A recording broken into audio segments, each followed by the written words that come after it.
watching the Bulldog Brewhouse podcast. Hey everybody, it's Steve Grover. We're back here for another episode for the Bulldog Brewhouse podcast. It is now finally, we're into May, and the riding season is upon us. I just noticed in my neighborhood that the City of Calgary cleaners are around my neighborhood on May 5th, so I assume now it's safe for me to ride my bike. So you'll probably see me on one of my many bikes around Calgary. If you see me, say hi, and hopefully everyone's keeping well. And so we have a special guest today. We've got Phil the Beast here and his dad, Nick. Hi there. And how you boys doing? Good. Happy to be here. Yeah. Well, thanks for being on the podcast. I don't know if you've ever been on a podcast before, first time. There was that one with, what's his name? Stu Nodell. Stu Nodell, that's right. It's the SBK one. So this is the first time in person. Yeah, Okay. yeah. So you came to the Grover Law Firm boardroom. Yeah. We've got the Bulldog Brewhouse football helmet. We got Winston. We got Ruzi. We've got my helmets. I brought some of my helmets from my home to show you off that I actually ride.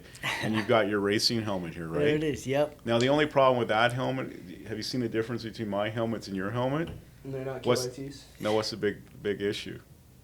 You don't look like Vader. You don't have a blacked out Oh, visor, right. man. No, we're going to get tinted for it. So this one came out of the box today. Well, you know Yeah. what? But the Box is thing, out there. I'm going to tell you, Nick, the first thing I do is when I Yeah. buy a helmet, I buy out a blacked out or smoked out visor right away, okay? I think we have visors from the NZ race because I don't like riding with the clear visor. No. Always tinted. Yeah, I like the blacked out visor. Even Yeah. if it's the evening, I still like to have blacked out. But they got these funky blue visors now with showy. See those, yeah. Yeah, those look kind of cool, eh? Yeah, so the KYT helmet comes from Eurorace, KYT Canada. Okay. Yeah. So they're sponsoring Phil this year. So Okay. they sent that one out so we can size it. Okay.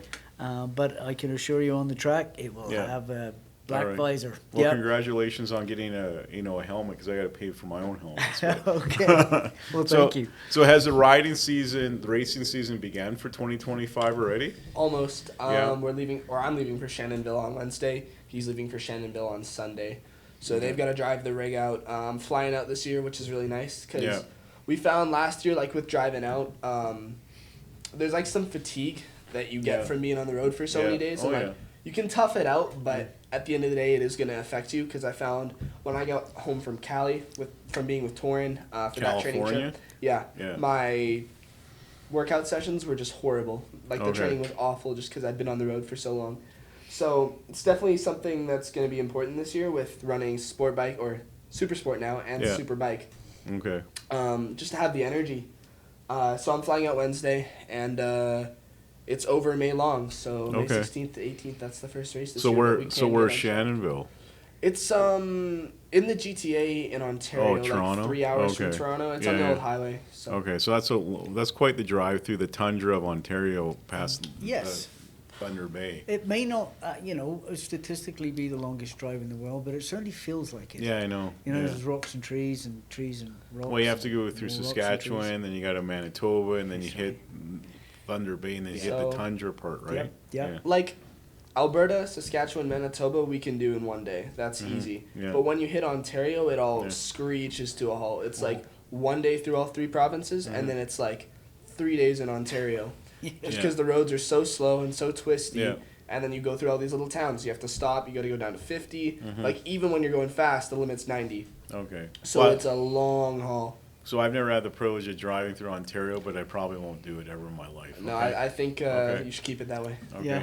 So tell me, I know who you are, and I know Grover Law Firm has, spent some money to sponsor you. Sure. And you just had Appreciate like that. a fundraiser on Saturday. I couldn't Yeah. make it; I had family issues. Sorry But tell about me a that. little bit about yourself, Phil. Nick? How did he get into racing? Is there racing heritage in your family? And take us from there. Pretty Sure. much. I'll do the first bit. You Yeah. can do the next bit. So racing heritage in my family? Absolutely not. Okay. My mother has a picture of my great-grandfather on a motorcycle combination with a lady I believe was his wife, although I can't remember correctly. No motorcycles in my family. Growing up at 16, I had a motorcycle. I was Yeah. the only person in my family. So what was your first motorcycle? My first motorcycle was a Yamaha FS1E. Okay. So here's the contrast. At 16 years old, I had Yeah. a 49cc, Yeah. basically moped Yeah. that I was riding. At 16 years old, he was riding a Ducati V2. Okay. So he's kind of a bit ahead of the curve Yeah, on me. yeah. I raced a little bit. I was in the military, and there's lots of old airfields in UK and around the bases in the centre of England. Yeah. So they would set up racetracks on weekends using Okay. cones. Yeah. So I raced there, and then I went on to race at Race City. Yeah. Last few years of Race City, I was racing a In Ducati. Calgary? Yeah, in Calgary, Okay, yeah. yeah, Ducati okay. 748. I Okay. raced there in Ducati Cup, which was Mm-hmm. awesome, and that's where I got to know all the guys who were still in the business and now supporting Phil. You Yeah. know, we've gone another generation. What got him started? I had bikes in the garage, but you were never really that interested, were you? I always had like the Ducati hats, the Ducati shirts, and I always thought they were cool. Yeah. I remember coming downstairs and he'd be watching MotoGP and I'd hang around for a little Yeah. bit and just check it out. But no, never really picked up motorcycles until I was 9, like properly. Yeah. And Okay. when you were 8, it was the Calgary Motorcycle Show. Mm-hmm. So all of a sudden, Phil says, "Dad, can we go to the motorcycle show?" Because usually I went my own or with one of my buddies. I'm like, "Yeah, sure, this would be awesome."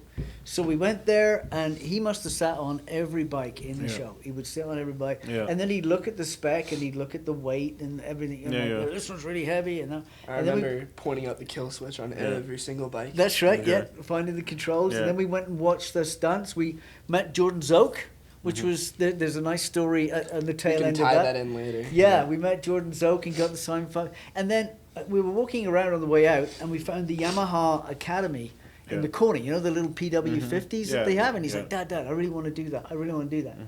So I'm like, "Okay." So we signed him up. We had to wait about another hour before his turn came up, so we just went back around the show Yeah. again. So they dressed him all up in the Fox motocross gear and sat him on this PW50, and they had a fleet of young ladies who were basically holding the kids' shoulders and Yeah. sort of supporting them as Yeah. they went for it. So they put him on the bike, and the gal kind of got him going, and off he went. And she let Yeah. him go, Yeah. and he was going around the oval, and there's kids going off the oval into the straw bales or just stopping and falling off. And I've got a video of this. I still have, and he's riding around looking at these kids like, what's the matter? So at the end of that, he came off. He said, "I really want to do it again." And I'd done some endurance races with Alberta Mini Road Racing Association. So I said, "Okay, we'll go there in the summer," and we did. And the rest of it is your story. Okay. Yeah, so I was 9 years old. He put me in the car. Didn't tell me where we were going, but he told me I was going to like it. So we showed up to the track in Strathmore, and then they put me on a DRZ70 with all the other kids. So there's this bit of dirt that wasn't paved yet in the parking lot, so they were just going to get us there, teach us the controls. So I immediately whiskey throttle it and crash directly into this barrel that they were using as a trash Okay. can. Yeah. And that kind of set the tone for like my first couple days on minis Yeah. because I was just an absolute hazard in every way. Yeah. I remember crashing like 12 times in one session and just tucking it and tucking it and tucking it. And then he came out on track behind me and I was super excited. I wanted to show him just how fast I was going. Yeah. So I tucked it and then the bar caught my wrist and like cheese grated it on the pavement. And it broke my wrist. So Okay. that was a tough sell with Mom Yeah. to go Yeah. again. But I Okay. came back the next season and we Yeah. did some parking lot drills. Yeah. And then, so I won the endurance race. That was my first ever race victory, because the other kid puked in his helmet because he was Okay. feeling sick. So Okay. that's a pretty Cool. crazy story. Yeah. But yeah, we did some parking lot drills over the winter. Came back. We won the national titles for minis the next year. It was just a lot of fun. And then moved on to clutch bikes, NSR 50, RM65, and then Yeah. there was a great opportunity with Ovale, so we rode those for a little while. Just really good to get used to the GP type frames, Yeah. and then the 250 on minis, and it just kind of snowballed. So we went to Talent Cup, which was crazy. That was an insane year. Just a lot of super talented riders. A lot of them are national champions now. One of them went to Red Bull Rookies. It was a stack grid. So that was a lot of fun. And then 2023, we were supposed to run Talent Cup again. Yeah. But they canceled it because there wasn't enough funding, not enough riders, so that was rough. But it was kind of backup plan, emergency. We just threw Yeah. together something for CSBK, ended up racing amateurs. I was a bit down on horsepower the first couple of races, so I'm really grateful to your race for providing the bike for me. But we ended up moving to our own program halfway through the season, and then we really geared up for 2024, where we had like a really nice package, really good engine, handled like a dream. So put in some decent results, P4 3 times, a little bit of bad luck throughout the season, totaled the bike at Mossport because of a lapper that was super rough.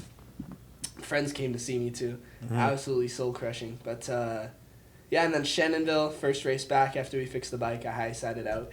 So that was rough too. Snapped the subframe. We didn't realize until we sold the thing, or like after we put it back together and then sold it.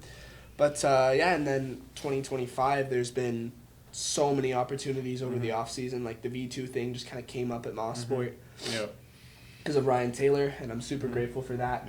And then the Mott's machining deal also came up over the off season, so that's just incredible. I couldn't have imagined that. And now we're here. So how do you enjoy racing? You like it? I love it. It's what do you love about racing? It's everything. Like it's the essence of who I am, and it's the speed. It's like I play football too, and I get a similar feeling from that. But there's nothing like the feeling of going fast, like in road racing. Like motocross is fun and it's good for fitness, but there's nothing like it, and I don't think I could live without it. Like it's just everything to me. Okay. So, so how old are you right now? I'm 17. 17. So you're in grade 11. And what high school do you go to? I go to Joan Cardinal Schubert in the southeast. Okay, and you play football? Yeah, sir. What position? I'm a cornerback. Okay, so white cornerback, eh? Yeah, sir. I don't think you're gonna make the NFL. Trust me. It's a crazy thing to say, Steve. No, there's a movie about. I forget it. It's a movie I think with Al Pacino, and they had a white guy, a Caucasian guy who's a cornerback, and says you're lucky to make the NFL. I think the last Caucasian cornerback I know in the NFL is probably Jason Seymour. He played for the Giants, so yeah. I don't know that much about football, but I keep up with it. No, I play a little bit of safety too. Yeah. I rode the bench for most of the season. I can't lie to you because I missed half of it for racing. Yeah. Okay. But first guy to go in if someone gets injured. There were some good plays. Knocked down a couple touchdown passes. Yeah. Made some good tackles. It was fun. Senior season, racing season's done, so I can actually play the whole thing. Yeah. Really excited for that. But nothing compares to racing. Yeah. Like road racing, it's just. So my viewers understand you're 17. What's the circuit you're racing in right now? The Canadian Superbike Series. Okay, and what's the age group for that? So there's like minimums. Like you have to be 16, I think, to race in pro sport. And then what does it go to age-wise? But like. Honestly, it's mostly people in their 30s, 40s, people who can afford to race. I'm super lucky to have the opportunities I do. Yeah. But I was the youngest rider on the pro grids last year, and I will be again this year. So it's just it's a bit of an older grid, but like they know those tracks super well. They've been riding them for 10, 15 years, and they know how to extract the limit. So definitely a bit of an advantage. Obviously, it's harder to stay fit at that age, but they know those tracks so well. Yeah. And you see, like, we come to Edmonton, and John Lang and Andrew Van Winkle win races because they don't have the track knowledge. And when everyone's on a level playing field, it's a bit different. Yeah. Okay. So at the end of the day, how many races are in that series? Should have been 5. There's only 4 this year. And so that's actually race weekends, but there is a double header for 3 of them, so that's 6 races in each class. Plus, the Edmonton was a triple header, so there'll be 3 races. So has the season already started? No. So Saturday the season starts in Ontario. It's the 15th, 16th, isn't it? It's the 16th of the 18th. And that's in Ontario. Yeah. And then what's the next race after that? I believe it's... I can tell you. June 12th to 14th at Shuby. And where's that? Shubenacadie, Nova Scotia. Okay. Absolute middle of nowhere. Yeah, I've heard of it. Like, it's an hour to the closest town. Yeah. It's ridiculous. Yeah. And then when's the next race after that? Edmonton, which is in July? July 4th to 6th. Okay. And then Mossport, which is like the 23rd to 25th of August, I think. And where's Mossport? Again, in the GTA, so 2 hours from Toronto. So you got to go to Toronto, Nova Scotia, and then to Edmonton, correct? Nothing on the West Coast? There's no races at Area 27 or anything like that? No, Ross at CSBK has been talking to Area 27, and we almost had a race at Rocky Mountain Motorsports Park this year, but unfortunately they couldn't get an exemption to their current coverage? To allow no camping rule. You can't stay overnight, Yeah. and obviously if you got a race weekend, you got all the TV crews in there from TSN. Everything needs to be set up, and you can't. The weekend starts Wednesday night because there's a practice day on Thursday. Yeah. And then you've got your practice and qualifying on Friday, and your races Saturday, Sunday. So really, it's a 4-day event. Yeah. You can't keep tearing everything down and putting it back. Unfortunately, we couldn't do our event this year. And then you said there's usually 5 races, and there's only 4 this year. Where was the 5th race? So the 5th race would have been at Rocky Mountain, but they got rid of it. So that means there's 3 races per class at Edmonton. Yeah. So 3 super sport races and 3 superbike races. 6 races in a weekend for me. It's gonna be nuts. And what class are you in? Super sport and superbike. Okay. And what type of bike you ride?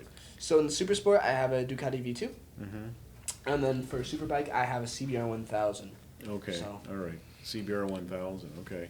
And then, where do you see you going from this? Like, you're 17, and then you go through this series, and when would you make where would you go to the next level from here? It all depends on opportunities. Yeah. The ideal path for me would be to win some championships here. Get an offer from the team in the States, go race down there. Yeah. Hopefully win some stuff down there, and if I do well enough, find an offer to go to Europe. Okay. That's, the path. Yeah. That would be most plausible for us. But I'm not going to rule out anything crazy happening with offers coming from anywhere else. Okay. So then from here you have to go down the U.S. or the UK or Europe to do more racing. Yeah. So it's road racing in Canada is like playing American football outside of North America. People don't really care about it. Yeah. It's a shame. Yeah. But every time I tell someone I race motorcycles, their first question is, "Oh, motocross?" Yeah. And I've just been used to saying I don't really correct people about it anymore. Yeah. A lot of people, majority, don't even know road racing exists, just because it's so small here. And a lot of that has to do with the weather. You can only ride. Well, the race season is May till August, very short. Oh yeah. And you can only really ride from May till October if you're lucky. Okay.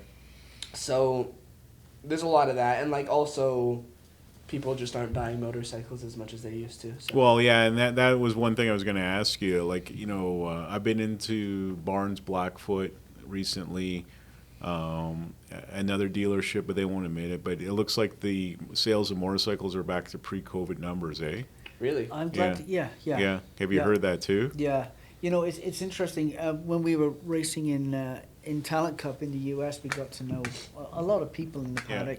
People there are associated with the industry, and they would say how kind of weird the Canadian motorcycle industry is, because the average buyer of a motorcycle in Canada is 50 plus, and they buy 1,000cc machines. Whereas in the US, they're in their 20s and they're buying a smaller capacity, maybe a 600 or a 500. A lot of the smaller touring bikes, not the really big ones. So it's a weird market here for sure. So you can understand that for the manufacturers, looking to support riders is a more difficult decision here. I mean, we got a shorter season, obviously. I was just in Arizona Bike Week, and it was 25, 29 degrees. There's a ton of bikes. I mean, the roads are clean.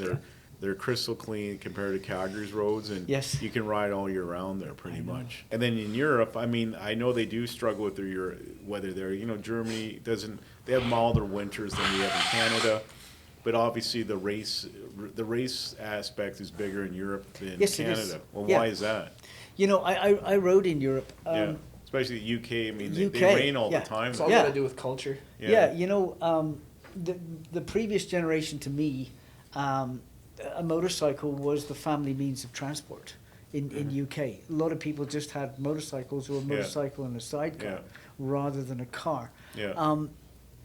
I started riding at 16 years old, and because you're used to the weather, because it rains all the time, you ride in the rain. It's just what you do. That's why UK produces so many really good wet weather riders, and you see them, move up through the different classes and always do well in the wet. There's just more of I guess because we don't get the long periods of really cold weather and the snow, there's still more opportunities, and I think just Europe has a just more. They more motorcycles have just been more part of the culture for a long time, and I don't think that ever really happened in Canada for whatever reason. Yeah, I mean, well, obviously, you look at the geography of Canada; it's a Yeah. big country. Yeah. Number two, we have decent roadway system. Other than the weather, it screws it up because Yeah. of the pea gravel and Yep. the cracks in the road. Yep. But to get from Vancouver to Edmonton, you probably have to take a car. Yes. And I think we're more like the Americans. We have a car culture or Yeah. SUV culture Yeah, than Europe. Yeah, Yeah. I think so. Yeah. Yeah. And obviously, we'd encourage everyone listening to go and buy a motorcycle and Yeah. ride it. Yeah. Because it's different than a car in so many. I heard it described once. When you're in a car, it's like you're watching a movie as Yeah. you're driving along. When you're on a motorcycle, you're in the movie. Well, it feels like a video game. Yeah, it is in the car. Yeah. Yeah. But at the end of the day, right now, you're into a V2 Ducati. How do you enjoy that bike? It's been a bit of a change from the Yeah. Kawi. So I was on a Kawasaki. 600 last Yeah. year. The biggest difference is just getting it to turn and getting the front end to do what you want. Yeah. With the Jap bikes, you can kind of negotiate them into the corner, and they'll do what you want. With the Ducati, you just bend it to your will and throw it in, or else it won't turn. Yeah. We've had a lot of issues with the front bottoming out. That's a riding style thing as well. I tend to hit the brakes pretty hard initially. So, yeah, like I've had a lot of issues with the front bottoming and giving me feedback like this or buzzing through the bars. So it's been a very big change and a lot of we've had to do a lot of adapting. Yeah. But we got the suspension figured out. I'm still not as comfortable on it as I was on my Kawi, I don't think. But we're going to go test at Rocky Mountain Motorsports on Friday. Okay. So hopefully Yeah. we'll figure some stuff out. And there's the CSPK legal tune Yeah. in those bikes as well. So So obviously, like Kawasaki, Japanese bikes are pretty solid. Yes. You got Kawasaki, Yamaha, Honda. I mean, they are really rider friendly. Yeah. I mean, obviously BMW. I've had an S1000 double R and a single R, and they're pretty rider friendly too. Yeah. They can go fast as heck. But the Ducatis, you have to more work on them, right? the European bikes are a lot more temperamental. What I've heard about the Ducatis is they're better than anything else when they're working, but it's damn hard to get them working. Yeah. And I imagine the Beamers are similar, but not as bad. Yeah, it's just we're gonna have to do a lot of work with setup and like rider feedback this season. Yeah. Being able to tell them exactly what I want changed Okay. and why. Yeah. But yeah, And so you've got the V2, you had the Kawasaki, and what do you have a riding bike you just putt around on Calgary? no sir, I got no No. interest in street riding. Okay, just racing, eh? It's it sounds silly, but Yeah. it's just too dangerous. Okay. Like there's so many more variables with Yeah. concrete walls Yeah, and yeah. gravel Yeah. and other drivers, and like Yeah. the way I think about it, your mistake you lose, Yeah. their mistake you lose. Yeah. And there's something on the road, you lose every Yeah. single time you lose on a bike, Yeah. especially here because no one else is on a bike. Yeah. And yeah, And it's do you- just not and nice. Nick, do you street ride at all or no? No, I don't anymore. I used to. Yeah. Up until I needed to support Phil. So Yeah. I used to have two very nice Ducatis. I had a 2000 Ducati ST2, which was a lovely old bike, and I had a 2007 Sport 1000S, one of the Sport Classics. Yeah. But one thing I noticed when you ride in UK, there's so many. It's a little bit like riding in the more rural areas of BC, Yeah. where there aren't any straight roads. It's Yeah. all Yeah. so and so the that's smaller roads. smaller and, roads, and there's yeah. green foliage everywhere. yeah, and it's just curvy Yeah. and it's lovely. UK is like that. That's what I grew up with. Mm-hmm. I must admit, I did find cruising around Alberta a little frustrating because it's just Straight, mostly yeah. straight. Well, and that's yeah. something that I've thought about. Okay, how many times do I have to go to Chain Lakes? Well, have you ever been to Chain yeah, Lakes? been to How Chain many Lakes, yeah. times do I have to do the Highway 40? Yeah, how many times you do the you know, 762, right? If yeah. you go down to Coaldale, okay, that's nice, but then Yeah. and then you hit Highway 2 it's straight. Yeah. I mean, the 1A to Canmore Banff is nice. I mean, It's but just- it is what it is. And then yes, you come it is back what on it is. Highway 1 going eastbound to Calgary. It's pretty Yeah. much straight. You know Yes, what I'm it saying? is. Yeah, yeah. So there's not I mean, like one of the best parts of I've had bikes in was the Kootenay area. Oh, I don't know yeah, if you've been yeah. out to Oh, Nelson, yes. that area. Have Yes, you been out I there? did or no? that.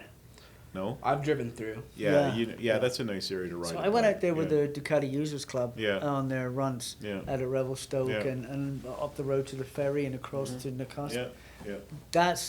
That's motorcycle Yeah. riding. Yeah. For Yeah. sure. Yeah. So unfortunately, as much as I love Alberta, you have to get out of Alberta to have Yeah. to really enjoy your motorcycle on the road. Yeah, I mean, you can go out to, like, Drumheller's kind of nice, but it is kind of flat until you hit Drumheller, and then it's, Yeah. the Badlands area. Yep.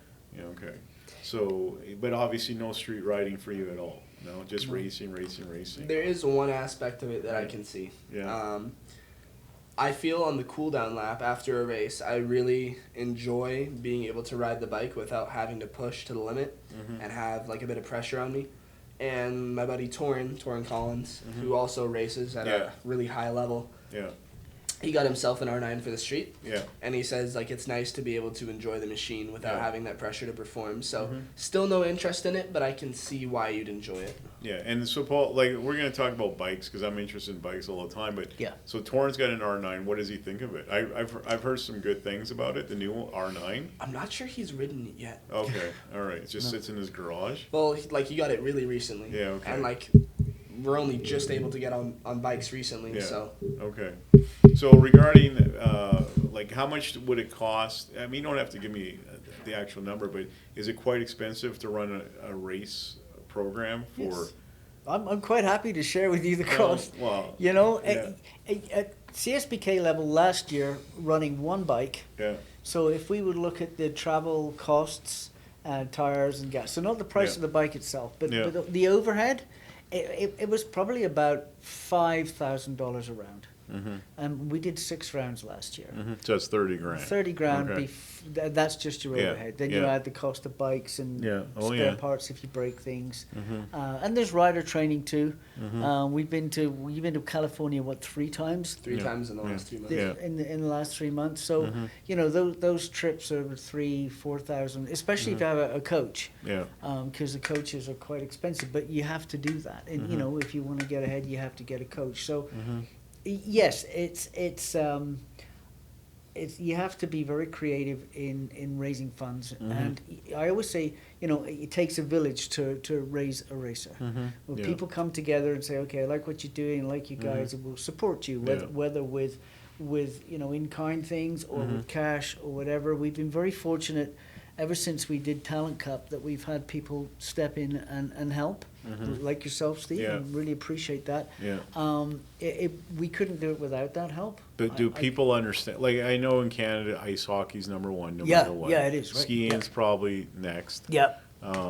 Like, what's been the fee? Has it been hard to raise money in Canada to finance a race team? Yes. Yes, Yeah. it is. It's not Yes, like it in is. Europe. No, Again. it's nothing. So- You know, when he was racing in the U.S., it was interesting. I was approaching local businesses, and they were lovely, but they would say, "Well, why would I sponsor a racer who's racing in the U.S.? Like, I need someone who's racing in Calgary." Yeah. And fair enough. Yeah. You know, Yeah. Area 27. I've been with Phil since 2022. Yeah. They are incredible. They provide Phil with free track time and also with Yeah. cash. Yeah. Rocky Mountain Motorsports have stepped in with free track time, which Yeah. which really makes a huge Yeah. difference, especially as it's so close. Yeah.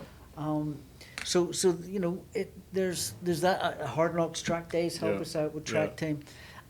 What about my brother-in-law? Oh, David Walker. Dave Has Walker. he helped out? He has helped. Yeah, Dave is just a wonderful guy, and Perfect I think lap, eh? Yeah. Him and Christian. him and Christian, Yeah. I think they are going to be the primary advocates for motorcycle racers in Alberta, maybe even Western Canada in the coming years, Why is that? because they get it. Yeah. And because Dave has been a professional sports person. Yeah, You know, yeah. it wasn't motorcycles, it was bicycles, Oh, but yeah. he understands the game. Yeah. He understands the friend making, he understands getting the sponsors behind you. Oh, He yeah. understands the need for Yeah. the cash flow, Yeah. and obviously for them working with the sponsors so that they can support you. You know, I mentioned Michele at Eurorace earlier with KWT. Michele's been with us since 2020, I think. Yeah, you know, people get on board, they support us, and it's always very humbling when they do. So can I ask you a question? Yeah. Okay, you don't have to be upfront. So say you're all in, Yep. like all in. You have to be. Okay, Yeah. you got good bikes. You got 2 bikes. Yeah. Like I trust the V2 is good enough, right? Oh yeah. Yeah. And then what's your second bike you have? The Again? CBR 1000. That's Is for that a good Superbike. bike? Yeah. Okay. It's And then set. you got enough money for hotel, food, flying, transportation. What is it? What would it be running like a race team in Canada? $100,000 a year? To Oh, do yeah, it, yeah. Like perfect. Yeah. Yeah. that We're really what- lucky because yeah. we don't actually own any of the bikes that I'm No. riding this year. No. No. Yeah. So we don't have to pay for that, obviously. Yeah. But no. Well, just say Warren Buffett's your dad. Yeah. And he's a billionaire. Yeah. I mean, for him to finance you, or say he's going to come and finance Yep. Phil, what would you like if he just said, you know what, here's a blank The check. whole package. Yeah. What do I have to write It the check depends for how you every do year? it. Yeah, but Because- he's giving you a blank check. Yeah, I would say starting point is $100,000 a year. $100,000 Because Canadian you- or U.S. Canadian. Okay. Yeah, And that'll and- give him the best coaches in North Yep. America. Yep. We can Like go no coach. stress at all. Hotels, food. It's like, it depends how you want to do it. You can have these super nice rigs, and you can have No, all you this want to fancy go all pit out. stuff. Like Yeah, my dad all used to out. say, if you're gonna do it, go Yeah. big or go home. So I would Yep. say Yeah. base $100,000, but you could, like, running a superbike team, you could spend $250,000 Oh, that's true. in a Yeah, year easily. fair Yeah. point. And fair I think point. the economy lube team was spending those kind of numbers Yeah. this year on their Okay. superbike and sport Yeah. bike Yeah. efforts. So So we've been so lucky with the Ducatis we talk about. I mean, Ryan Taylor from Taylor Racing. Yeah, I know of him. yeah, Yeah, you he's know down Ryan. in Texas now. Yeah, he's he's a good provided guy. the bikes. Yeah. So we didn't have to, but 2 Ducati V2s is Yeah. not an inconsiderable investment. $25,000 each. There Because I you go. bought them. That's There 50 you go. grand.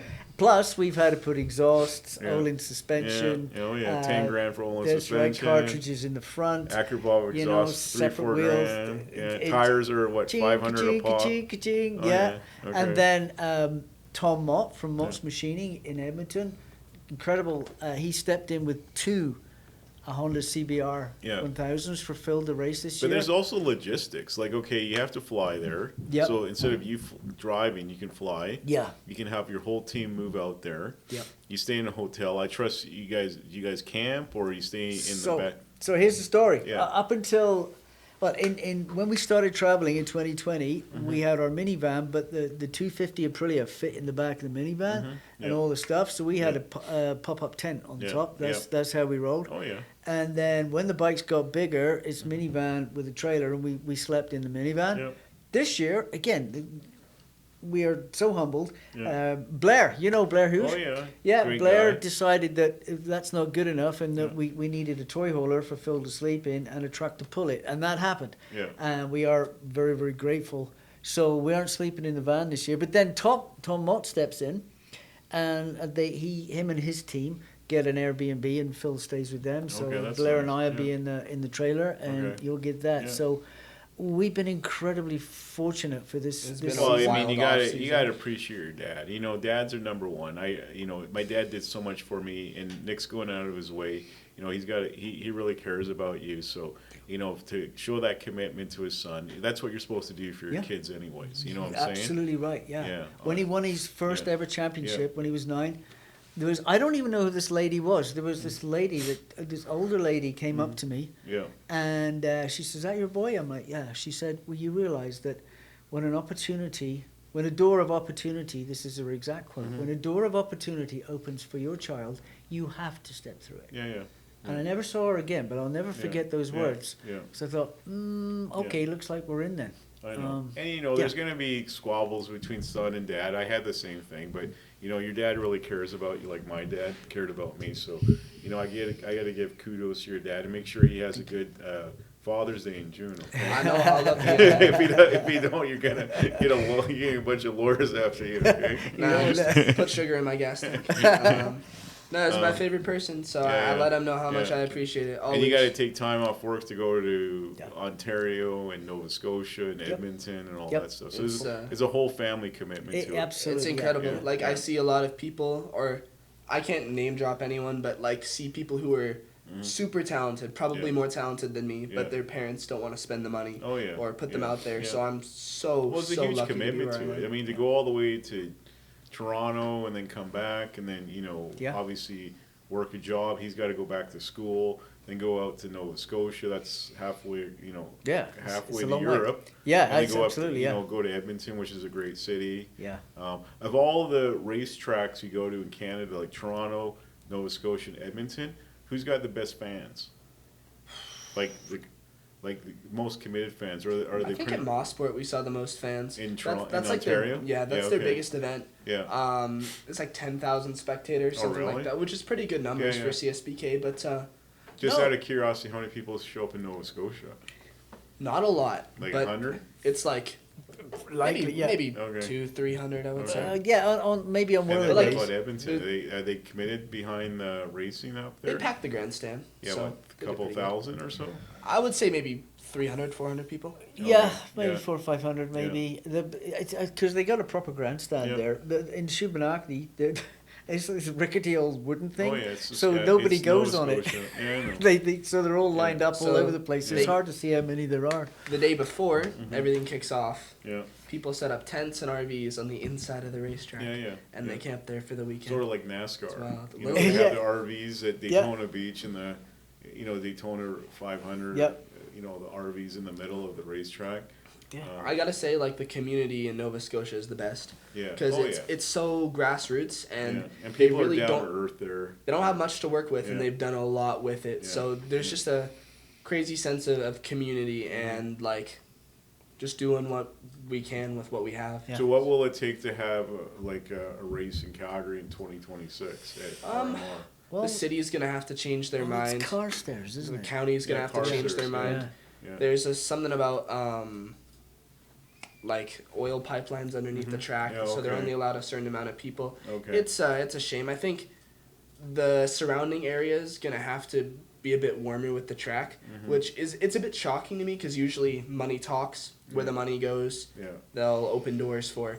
But they've been nothing but hostile. Yeah, the in farmers around. Carstairs. I've heard some of the farmers are not happy with the noise and all It's that a real stuff. shame, and they're quiet, man. Yeah. They have the hills built up. Yeah. They have the soundproof, like Yeah. fences, Yeah. 95 decibel limit. Like they're doing everything they can, and they still go out of their way to make it hard for the track. I think it's shameful. So I've been out to that RMR and I've done the track Yep. in a car. They have the vets when they had like the Corvettes out there. Dave hauled me out there. What do you like? There's a lot of turns. Isn't it more of a car track than a motorcycle track? So There's not a big straightaway either. I would say like the only thing that would make a car track is walls really close. Yeah. So I would say Mossport's a car track because Okay. say turn 1, turn 2, Yeah. and then like the back straight, Yeah. the walls are right there. Yeah. But I think RMM's great on a bike. Maybe Okay. not a super bike track. Yeah. Like I don't get out of fourth gear on my V2, Mm-hmm.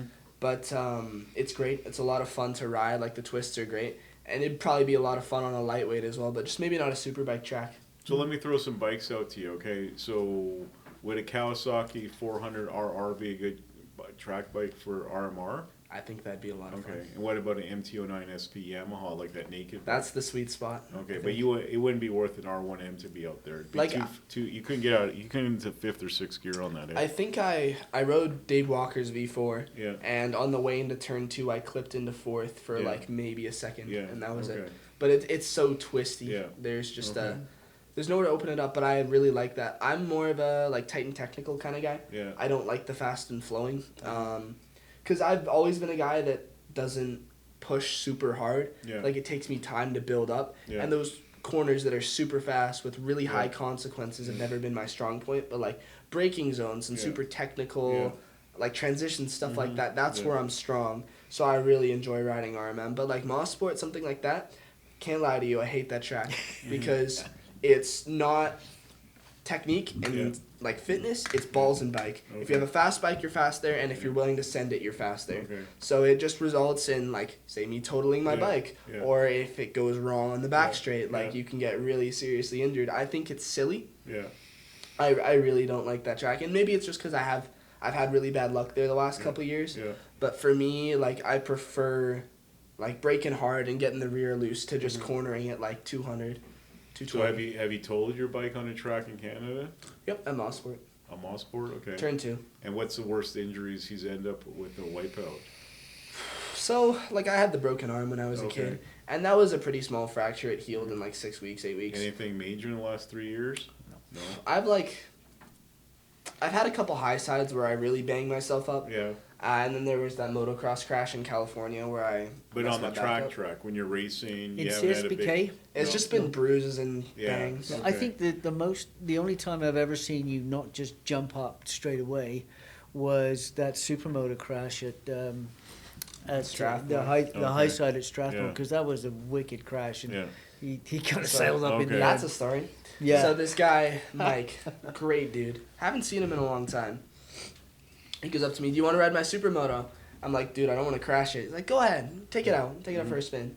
So I'm taking it out, and I'm talking to Torrin about backing it in, and I want to be like Torrin, right? Yeah. So I'm experimenting with the rear brake Yeah. at turn 1. Okay. So turn 1 at Strathmore is not a corner you use the rear brake Okay. in. It is a fast left-hander Yeah. uphill. Okay. You should be using it in like the hairpins. Yeah. So I go around for maybe 10 laps. So there's a video of it too Yeah. that we have. I come onto the front straight. Mike goes like this, Yeah. like ride with your head, Yeah. and probably come in the next lap. Yeah. What do? Turn 1, lock the rear. To the moon. So bike cartwheels, probably new pair of bars, couple Yeah. other stuff. I felt so I can tell you exactly bad. how Yeah. much it So cost. I totaled my helmet. It was like next to that crash on the motocross track. Yeah. That's the dumbest crash I've ever had. Okay. It was so stupid, and it hurt, man. Yeah. And again, like lower back, I've had that issue with my left lower back Yeah. because every time I high side, I land on the same spot. Okay. It's right here. Mhm. So that one hurt. And I had like a migraine afterwards. I was like all dizzy. I was vomiting. It was gnarly. Yeah. So I learned my lesson on that one. So I grew up with 3 sisters. So what's the That's a proportion of men to women now racing? Like 30 to 1, 50 to 1. so 30 men to one girl, one lady racing? It's Yeah. It's pretty barren. yeah. Okay. There's like Bronte Verbeek and yeah, Stacy I know Nesbitt. Bronte. She's with Brent, right? The Brad. Brad yeah, Gabby, yeah, yeah. He's a nice yeah. guy. Those yeah. are the only Yeah. two I can name. Yeah. Bronte Verbeek and Yeah. Stacy Nesbitt. It was Yeah. Brad Gabby that Yeah. ended connecting me into Race City when I was Yeah. here. Yeah. I just got my Ducati Sport Classic, and I'd heard there was a racetrack because I was quite new to Calgary at the time. So I found the racetrack, and there's bikes everywhere, and Gabby was there. And so he said, he's a big guy, right? Big Yeah, yeah. gruff guy. Yeah. What are you doing here? Well, I want to come to the track. Really? Yeah. You want to race? Yeah, I do. He said, well, you've come to the right place because this is as addictive as crack, and I'm the biggest dealer in town. All right. That was the Gabby quote. Love him. Yeah. He's awesome. Yeah. And he bet you would. So Yeah. at Edmonton, he bet $20 against me beating Justin Napick in both Okay. races. Cool. He paid up. Yeah. He He paid paid up, up, yeah. so I'll give it to him. But Okay. great dude. I guess he Yeah. kind of got us into this mess in a way. So So let me ask you about bikes. Yamaha R1M. What do you think of that bike? never ridden one. Have you seen it at all or no? I have seen it. Okay. The new stuff they're putting on it is sweet. I don't know if you've seen the Niccolo Canepa footage, the helmet cam. No. That's sick. It looks amazing, but I don't know much about it. Suppose this is the last year for R1 because the Yep. Euro transmission, the Euro standards. Yeah. Suzuki, what do you think of Suzuki bikes? Have I think ridden a their Suzuki? R&D's gone down the toilet. I mean, they haven't done much really. I mean, what? I had an RM65 when Yeah. I was 11, Yeah. and I loved that bike Yeah. to death. It Yeah. was such a beauty. Like, I could crash twice in the same race, pick the bike up, and keep riding. It was just indestructible. Yeah. It started every time, Yeah. except for the one time that it didn't, and then it blew up. Okay. How Blew about up mid corner. That sucked. How about BMW? Have you ridden any BMWs? I rode an S1000 at Area 27. The with double R? OTP. I think so. It was Yeah, a red the one. sport bike, But yeah. like Justin put it on complete babysitting mode. Like Okay. I could go like this mid corner and it would give me like 5% throttle. Okay. So All right. it wasn't really a leader bike experience. I didn't get to feel the power that much. And It what was like about- when you stood it up, Yeah. you could feel it actually start to wind the throttle on. But Yeah. if you're in the corner and you give it like 10%, just snaps your hand away. And how about Kawasaki? What do you think their leader bikes? The 10RR or the 10R? Never ridden a Cowie leader bike, Yeah. but I loved my 600 to death. That is Okay. my favorite motorcycle I've ridden. Okay, and Ducati, obviously you're in the V2 now. And you've ridden David's V4S. What do you think of that thing? It's a beauty. It's Yeah? so smooth. There's Yeah. so many skill crutches on it. Like the auto shift and Yeah.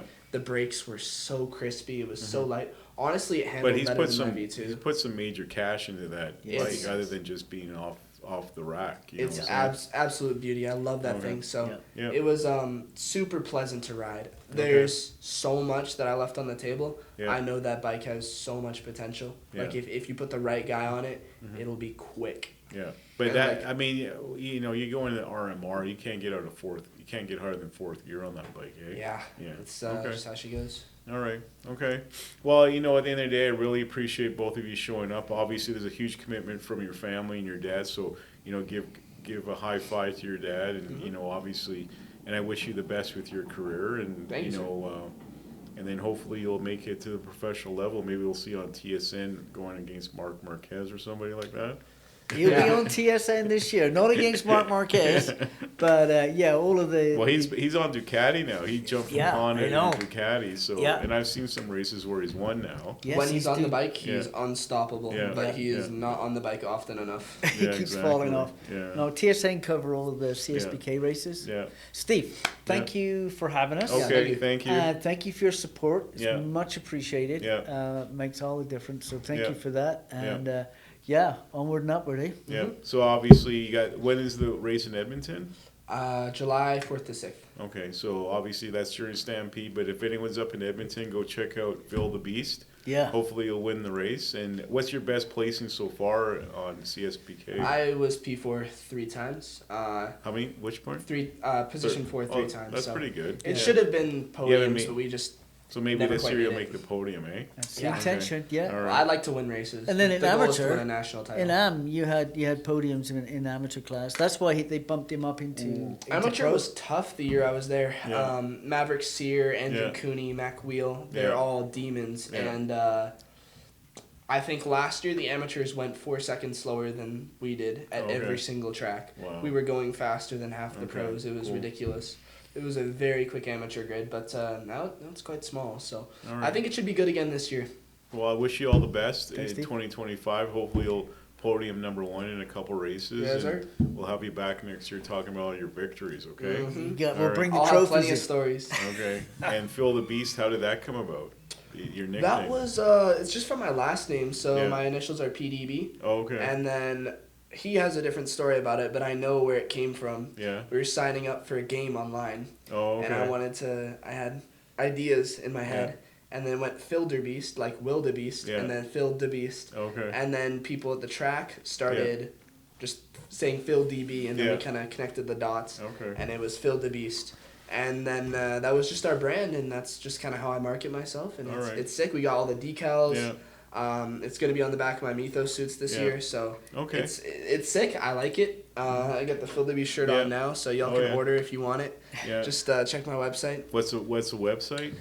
philthebeastracing.com. Okay. And if you want to be a personal sponsor, Yeah. same place. All right. So. Well, everyone check out his website, support him. A good Calgary boy, and we wish you the best this year in the race series in 2025, and all the best getting out to Ontario, and hopefully you'll win the race out in May 16th, 17th, eh? That's the All right. intention. Okay. Yeah. Well, thank you for Thank you, coming sir. on. I'm Phil. sick. I'm not sure you want to Oh, shake yeah. my hand. Yeah.